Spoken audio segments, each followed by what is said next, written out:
say that I've enjoyed myself. The message from our first teacher has set the tone for my own. Yes, he talked about the faith that builds your future. And he asked a very sensitive question that caught my attention that we couldn't answer. That is our vision. When they say, what do you want to do? Many of us don't know what to do. We don't know what we have in mind, what we plan. He asked another one, what is it, training or skill that you acquiring? We don't know. It's a big problem. If you don't know these things, you can't make progress. I have over 30 certificates of different skills acquired. At the time in my life, my son would say, Daddy, we don't even know what you are doing.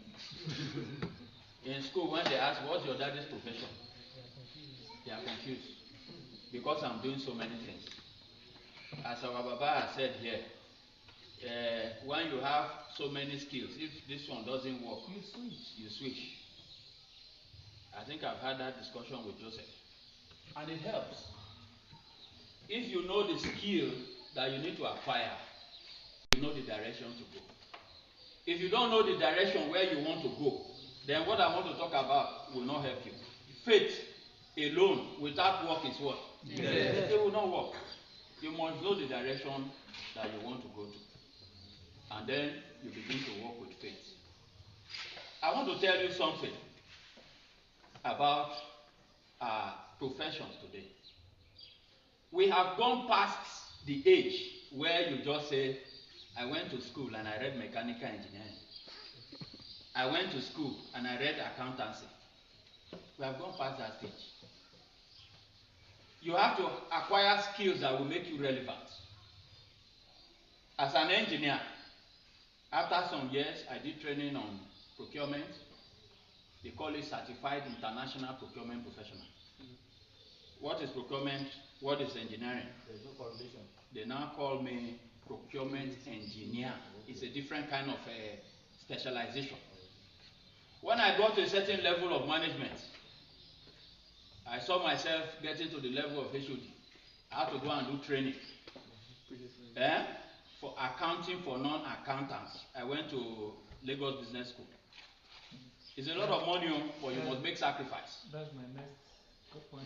You get what I'm saying? Because as the head of a department, you prepare budgets. So if you don't have the knowledge, what will you do? You get it. So many skills. I don't know. Certificates. My wife will say, now why all these certificates? What do you trade them? But they have their benefit. So you must sit down and think about it. He said, where do you want to be in the next 30 years? That's what you want to do with your life. What is your plan? 15 years, where do you want to be? You must plan and work towards it. When you decide where you want to be, how are you going to achieve it? Those are the skills. You must work towards it. Let me go away from that one. I need to emphasize that because it's a background for what we want to talk about. My message is faith that breaks limits. Faith that breaks limits. And this faith rises beyond background. It rises beyond background. I may not begin to define what faith is, but let's look at our lesson objective. Our lesson objectives says at the end of this presentation, you will be able to act, despite inadequacies. We'll come to that. You'll be able to make effort to conquer the impossibilities. Because when you talk about inadequacies, you talk about impossibilities, those are the background. As our brother said, there's something the mother told him. He has a background, and the mother did not want him to leave that background. If you leave that background, you're on your own. Brother Timothy has his own. The background can be different. It can be, your background can be age. It can be your tradition. It can be anything. When we say background, you look at that picture there. Are you seeing this picture? The ones here? Yes, sir. Behind it, you see a color. Yes, sir. That is the background. It will look beautiful. You get it? The background defines what the picture will look like. We are to do what they call CBQ, Children Bible Quiz in Ikorodu. And they said that the children should send their pictures. And one of them, the mother was able to do Photoshop and everything. They cleaned the thing very well. Sent it, the picture was looking very beautiful. Then the other one, who had not sent her own. What is the problem? Why have you not sent your own? I will do it. I understood the problem. I said, I stay for that block. I snapped the picture. By the time I put the two together, there was a difference. The background was not the same. And I saw that I cannot submit. This young lady will not feel happy. I had to superimpose the background, the color background for her, with my own skills I acquire in that area. So background makes a difference. It affects so many of us, and it helps us not to. It makes us not to move. We want to look at efforts. You can make effort to overcome danger and fear. Those are some of the things that happen in your background. Then you transform your weakness into strength. These are the things we are going to look at. The lesson outline, we have the introduction, definition of terms, characteristics of faith, and the faith that breaks limits. Then we'll come to a conclusion. Now, as we begin this lesson, I want you to understand that we all have different backgrounds. And these are backgrounds. They affect us in one way or the other. They hold us back. We are not able to move forward. They become excuses for us.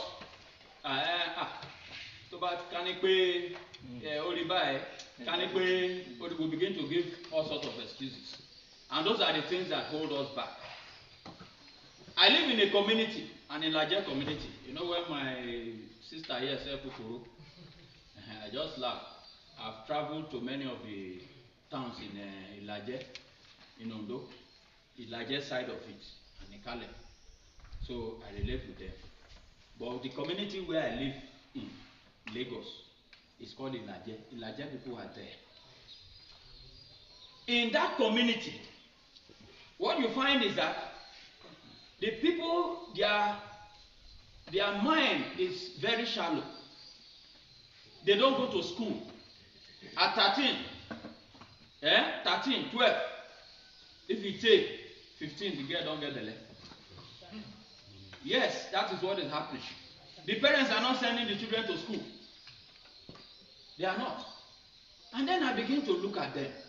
There's an estate, a fine estate on the left, another one on the right. I said, these people, are they not seeing these people here and these people here, and to think about that? Can't I be like these people? When I was walking, I walked in Lekki, I walked in VI. When I go to those places, you know, I see fine houses. I want to do something like this. I want my house to look like this. You get it? I'll go to my MD's house, see the beautiful furniture and all that. If I don't become MD, at least I want to get somewhere. If you come to my house, you will see, I'm not bragging on. Anybody, the day I did the housewarming, people that came there, they say, this house no fit this environment. That's what they said. It was, what I did there was, you know, the things that I was seeing. And I had a vision. I had a dream. I had to pursue it. So, you don't allow background to hold you. Well, in this study, I want to move quickly because of our time. I want to say that the book of Hebrew, the writer is not known. Let me leave all those stories and go to practical things. This is a practical class. Chapter 11 of the book of Hebrew discusses extensively about the heroes of faith. We know who is a hero is. A hero. When they say heroes of faith, some refer this to the hall, to this as the hall of faith. Men, great men who have succeeded despite their background, poor background, they succeeded. In this lesson, we are going to focus on verses 32, 33, and 34. Just those three verses, and then we begin to draw some lessons from there. Let somebody read from Hebrews 11, 32 to 34. And what more shall I say? I do not have time to tell about Gideon, Barak, Samson, and Jephthah, about David and Samuel and the prophets. 33. Who through faith conquered kingdoms, administered justice, and gained what was promised. Who shut the mouth of lions. 34. Quenched the fury of the flames, and escaped the edge of the sword. Whose weakness was turned to strength, and who became powerful in battle and ruled foreign armies. Thank you very much. It is important that you follow that reading, because the message that we are going to get from there comes from those passages. You read 32. The names that are mentioned there, can we mention them? Gideon. Look at the passage. Gideon, yes. Barak, Samson, Jephthah, David, and Samuel. Okay. Now I want you people to tell me, what's the first one? Gideon. What's the background of Gideon? What is the background of Gideon? Was he from a rich family? He wasn't from a rich family. What of Samson? What's the background? Samson. No, don't talk about rich. Like I said, when I talk about background, it can be anything. The weakness. What was Samson's weakness? Women. You get it. All of them, they had their background. Now let's take it one by one. That chapter 32 mentions the names of all these people. The first one is Gideon. Now, Gideon was called by God to go for a battle. His comment was Judges chapter 6 verse 15. Judges 6:15. He said, "How can I save Israel? My clan is the weakest." You open to that place. Is the weakest in Manasseh, and I am the least in my family. Do you see that background? His clan is the weakest. Yeah? And then he is the least in his. You know, he was talking about being the last born. Like me. You understand? I can remember at some point in my life when we had finished school, I started working. I was living with my cousins. 4 of us were living together. I was the youngest. And all of us were not married. I was 34 years. Yeah, the cook on the house. 34. The next one was 35. The other one was 37. The fourth one was 39. We were not married. What was the issue? Money, 9 no day. But I was the one that took the whole step. I said, bros, the way we go so. Whether na retirement money will take the pain out. You know, if you don't plan well, that is what will happen. You find yourself that at 70, you still get one picking for secondary school. So I thought of it, I did calculation, and I said, at this rate, 34, next year will be 35. How many years picking they do for primary school? 6 years. How many years after for 6 years? 6. After 6 years, before the 6 years. Okay, we will start. You will want the picking 6 years. Primary school. 6. How many? 12. Plus 6. Secondary. 18. 18. Add 18 to 35. 20.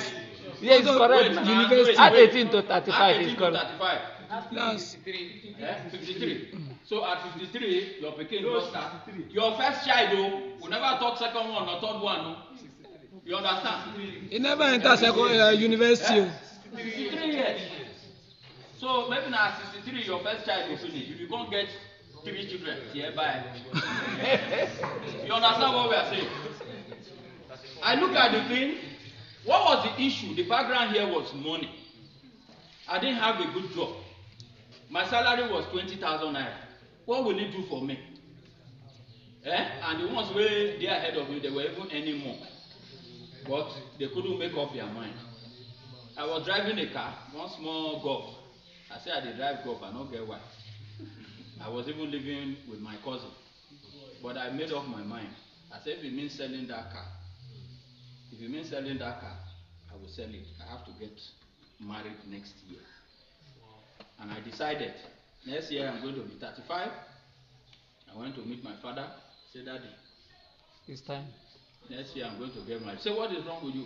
This small boy. I said, Daddy. No, you know, parents are always looking at their children. It's the normal I thing. said, Daddy, next year I'm going to be 35. Say, You don't wish. oh my God. You understand? Because he married earlier than you. Yes. I think 28 or so. Oh. So, he agreed with me and we planned the wedding. It was a big wedding and a huge success. By the time I did it, that gave my cousins courage. Say, now Israel young pastors here. Now they end the list for here. He come marry. He said, I go marry. That year, another person got married. The following year, the remaining one, that they got married. You see it. But the background was holding them back. That was the problem. So we see Gideon here had that fear. Most of the time we have fear, something is holding us back. It may be age, it may be our family issues, it can be anything, it may be our qualification. And then we just stay there. We don't want to do anything about it. Gideon complained. He said, my clan is the weakest, and I am the least in my family. When he said I'm the least, youngest, which means it doesn't matter. He says God used him and 3,000 men to save the children of Israel from the Midianites. God sent a message across there that you are looking at your age and listen. Shebi, una plenty we want to fight battle. Oh, you are not gonna come. Remove this one, make it remain only 300. To tell you that God does not work with numbers. He doesn't work with numbers. And he used those 300 men to win the battle. That's Judges chapter 7, verse 7 to 25. You can take note because of our time. We are not going to read. Another one was Barak. That one, I don't know what thing I will call him. They say make him go fight battle too. Woman I can't deliver the message for him. Deborah. You know what he tell him? He say, I know if you go unless you go with me. Now, Judges chapter 4, verse 8. He says, if you go with me, I will go. But if you don't go with me, I won't go. The woman can't say, well, if I go with you, make you know say, a woman will take the victory. He said, no problem. So, but in the end, no, but that, they talk to a lot of men, like that. Now their women, their wife, 9-day control. I watch one comedy. The man, they tell her say, wait till they worry yourself. And your wife 9 days always they control you. Everything way they do. So you think can't touch her. You can't deal with your wife for problem. Say, don't tell me what to do. Don't tell me what to do. Small time say, but what thing will do for you? If he went back to ask the wife was just smiling. So sometimes men can be like that. So his background was that fear. That was his own background. Being able to overcome the fear of the battle. He needed somebody to support him. And God gave him somebody to support him. So he hesitated to go. Samson, I think we talked about his own. So we don't need to spend much time. Samson problem are women. Women, which kind of mumu love? Okay, call them love, but I want to make you add something to mumu love. So we have that he married a Philistine woman, Judges chapter 14, verse 1. What is wrong with him marrying a Philistine woman? Can somebody tell me? The Bible students are here. It's against the commandments of God. It's against the commandment of God. Why? Those people are idol worshippers. They are their enemies. Are they not? Yeah. Every time the people where the Israelites fight past na Philistines. Every time you hear Philistines. Have you not been so? Yes. Now there he decides say he go marry. He slept with a prostitute. Judges chapter 16 verse 1. And he told Delilah his secret of his strength, which led to him being captured. Brother Michael, you see why I say Namumu love? The time where you don't stroke your head like this, they do like this. Oh, I am me. Oh, the whole power. Tell me. Sir, where is your power? He had to tell the woman the power. And that led to his death. But at the point of death, God still used him to destroy the Philistines. Estimated to be over 300,000 people. Judges 16, 28 to 30. So his weakness was women. Then Jephthah was of low pedigree. What do we mean by low pedigree? He was nobody. He was nobody. They didn't regard him.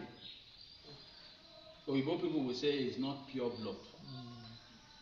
I'll tell you why. His mother was a prostitute. So the brothers from the other mother, they didn't accept him.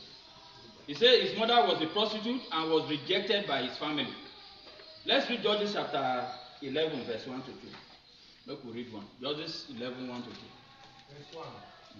Now Jephthah the Gileadite was mighty man of valor, but he was the son of a harlot. And Gilead begot Jephthah. Jephthah's wife bore sons. And when his son's wife grew up, he drove Jephthah out and said to him, "You shall have no inheritance in our father's house, for you are the son of another woman." Do you see that? They drove him out because the mother, na side chick. Even the way they even describe her was past side chick, say prostitute. They call her a strange woman. Say you will have no inheritance here. You see why I use the word low pedigree? He had no value in the family. They didn't regard him as their own brother, so they drove him out. That was his background, but it did not stop him. So it is certain that he grew up with all insecurities that came with a child who is rejected by the family.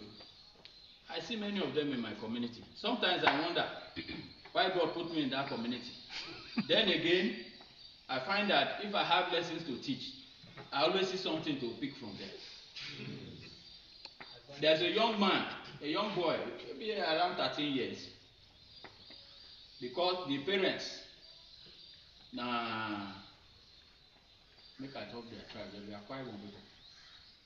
Two useless people who slept with each other, gave birth to 3 children, they abandoned the children. This one go they sell it, go here, that one go they do a shower there. The children were now in the community. So the people in the community, they took one person take, the other one take. So the children just did it. And these are people who took these children, they themselves. Not the same thing. They are the same thing. Now one day they called me as the chairman of the CDA, say, I beg, make I come help. They don't put this person for prison. I mean, they don't, what they call the Oyabo. This year, local security, say they don't catch them. Say one brother carry and go thief. So, and now they now called me. And I said, because he's a young boy, I will go. So I went there to go and, to bail him. I went there to bail him. That is the kind of background. The papa don't live up. What kind of life is he going to have? The people where they stay with, they don't know, they cannot say something about his whereabouts. So some people are like that. And that is the kind of experience that Jephthah will have. They chase him away at that early age to go and struggle for himself. Okay, so we have David too. We all know David, he was the youngest, he was a shepherd, but at the end of the day, God used him. Then we have he subdued kingdoms and all that. Now we want to go to verse 33. In verse 33, it talks about faith that conquers impossibilities. The first one we have is that the faith subdued kingdoms. Who is the person that subdued kingdoms mostly? David. David. Who will expect that? They say now you be youngest. You say the youngest. See David now youngest. He subdued kingdoms. He became a king. You get it? So the background did not hold him back. He did it. You must not allow your background to hold you back. Like David he conquered Goliath. I think we know the popular story. You even talked about it. It's because he had a vision. He did not allow his background to hold him back. Even when the obstacles were there, they put the armor on him. The thing was too heavy. He couldn't carry it. He said, "We're going to remove this thing." And then he was talking to Goliath as if he was talking to a baby. Who is this uncircumcised Philistine that come against the army of the living God? Today, you will know us. The people who are strong there, the mighty men, they were like this. Hey, yeah? Even when he wanted to go, the brothers told him that, "Will you go and stay back? What is wrong with you?" He said, "I know, I've been hearing what is happening." Somebody who was on the bush, and he just took a sling like this, and that was the end of the story. The background did not hold him back. Not that it was easy. The king said, "Say you small, now you won't do this thing." Why did the king give to allow him to go? Because what's the word that will happen? Just die. Let him go and die. Goliath will just kill him. Let him go. So they gave him everything, but it surprised all of them. Yes, he subdued kingdom. That is what the faith did. Another one is that he worked righteousness. Elijah, remember his story? God told him to go and meet the woman, widow of Zarephath. And he was there. The woman respected him. Oh, prophet of God, prophet of God. He gave him food, even when he did not have the food. At the end of the day, what happened? The woman's son died. His faith was tested. He said, "You are a righteous man. Let's see." And Elijah did not lose faith because of what is happening. Carried the child and went to pray. And then the child's health was restored. Yes. We have faith that obtained promises. Joshua and Caleb. What happened to them? They have faith of getting to the promised land. How many of them were sent to the promised land to go and spy the land? 12. How many came back and said that no, they said the thing, that place, no go. 10 of them. Say, the sons of Anak, they are there. If you see them, giants. Make you no try, will be like grasshopper for where they did. I've been a grasshopper. But Joshua and Caleb, they spoke boldly. Say, "Let us go now. God has delivered them into our hands. Let us go now." You see that? They had faith. They didn't look at the size. They didn't look at the obstacle. So, faith obtains promises. And the promise that God gave to them was to get to where?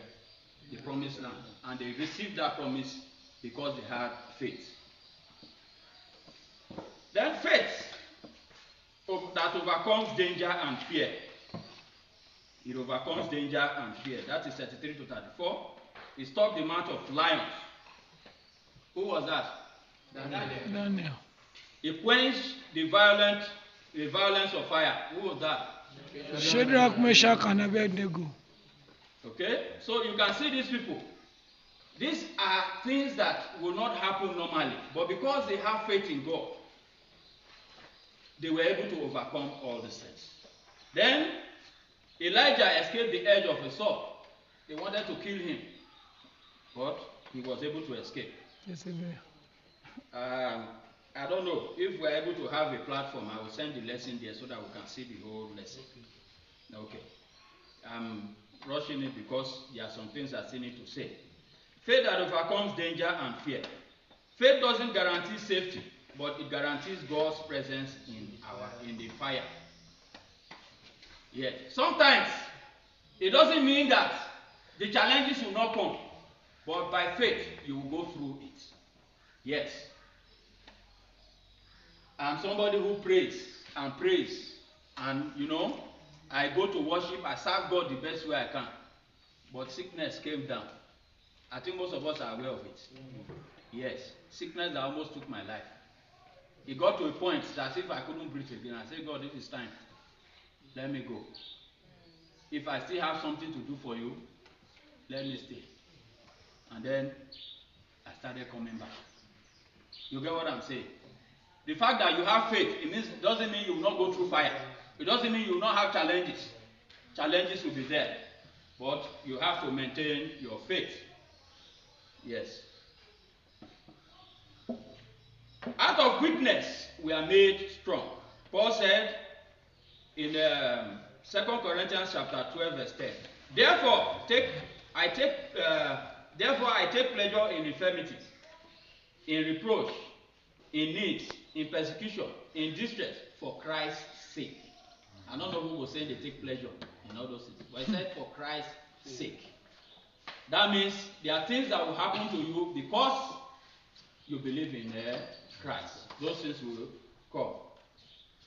Faith that transforms weakness into strength.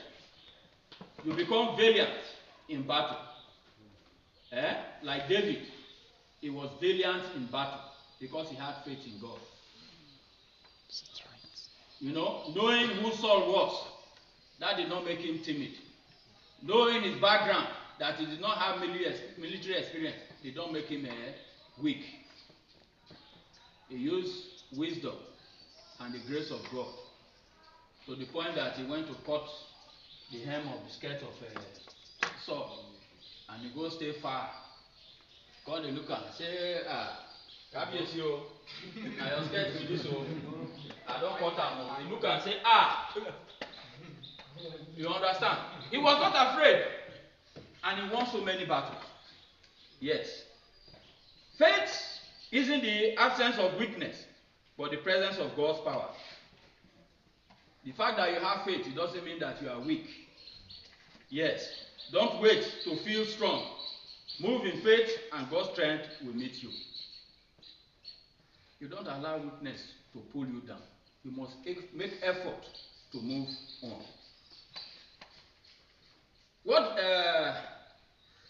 Okay, before I go further, talking about weakness, there's a brother who should be my age mate then. His background was that they didn't have. I think there were 7 or 8 in numbers that the mother gave birth to. And it wasn't even the case of, he wasn't the youngest, I think he was the third. And the father was a plumber. The money was not there. He wasn't there to train him. So he would follow the father to go to do plumbing work. When he do the plumbing work, maybe 2 weeks, he will gather some money and then go back to school. That's what he did for 5 years. He graduated as an engineer. Today, he's a highway engineer in Oxford, in UK. He didn't allow his background to hold him down. I can remember in the course of doing those jobs, when I say plumbing job, not be saying clean job all the days. Sometimes it will fit pipe, sometimes the enter shit. There was a day I was looking for small money to make myself see money to take care of myself. And then I tell him, say, oh boy, I will follow you go work. We can't reach there. Bros can't come out the lead where they take cover soak away. Say, nice side there, the team block. I say, Penny. I don't call them bros again, Penny. I say, say, this one. Now, so I take wrong komoto. That shit, now you take making money. Yes. And he was always having money because he was ready to do all those kind of jobs. He did not allow his background to hold him back. He did it. And today he's a highway engineer. The first job that I did after my graduation, I got the job through him. The same person will come me to come do shit work where I say, this will smell. You get it. He was leaving the company, going for the UK. He got married to a UK citizen. And then he said, Israel, because of my behavior, he did not consider me that I would want to do that kind of job. Say, I don't know whether you will do it. He didn't even tell me. It was one of his friends that said, tell Israel about this thing. He said, Children are big guy now. No, say me I dey roast.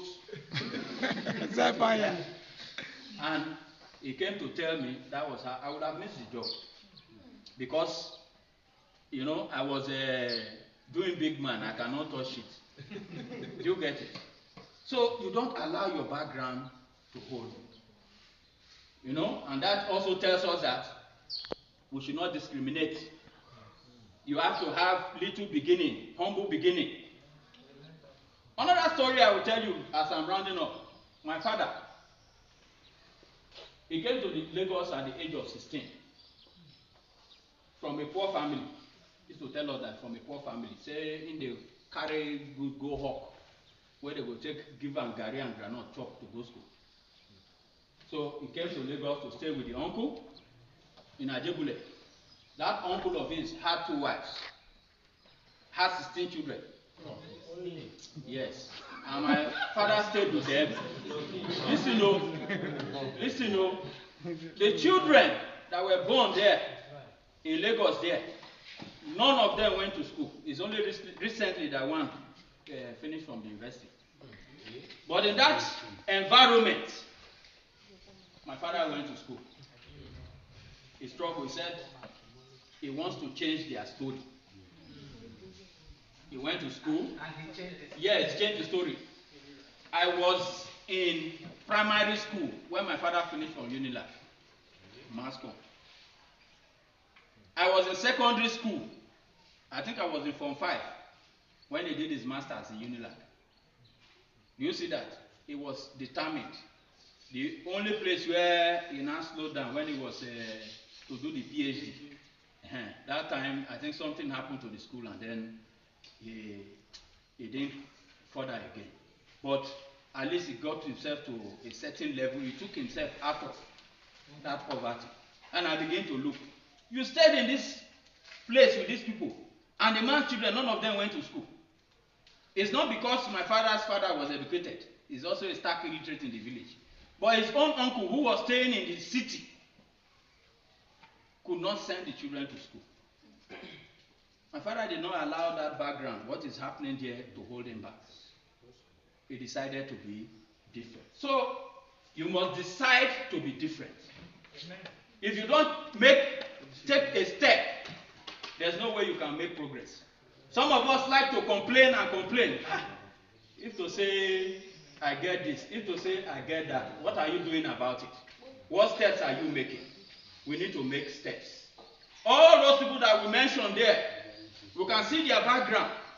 There's no one that had a perfect background. Those were the people that God chose. Because when it comes to faith, God can change your situation. He can. You have to have a vision and you have faith in God. And God will bless it. Amen. Amen.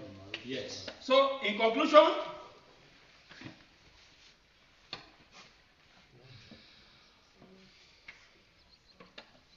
I say, what limits is faith asking you to break? You know what it means, break? What limit is faith asking you to break? Think about it. It's a rhetorical question. Like I said, the limit is your background. It can be your age. Some people say, I too old. To say that time I don't go to school. When I did my MBA in FUTA, we had a woman, a mama in our school, 65 years. Said, this mama, wait till you want to take this MBA. She said, I want to have that certificate. You get it? So, what limits is faith asking you to break? Limit of fear, limit of failure, limit of sin, limit of weakness, or the past. Before I decided to be a minister, I don't know, I didn't even decide. It started by becoming secretary of the church, where Brother Iwe is now. I was the secretary for 8 years. I was in school when they said you be secretary. I said, how would I go and do this? It was one of the most difficult and defining moments of my life. How am I going to live? I will go to club, go to parties, shark, carry babe. How am I going to do it? There's nothing you want to tell me that I have not seen. No? So at the end of the day, I decided that, look, you have to cut all these things off. Yes. What one step of faith can you take this week that can challenge your limits? As we have discussed this, go home and think about it. What step do you want to take? What do you want to do? Yes. May our Father in heaven give us the faith that breaks limits. Let us rise up above fear, defeat, and human weakness in Jesus' name. Amen.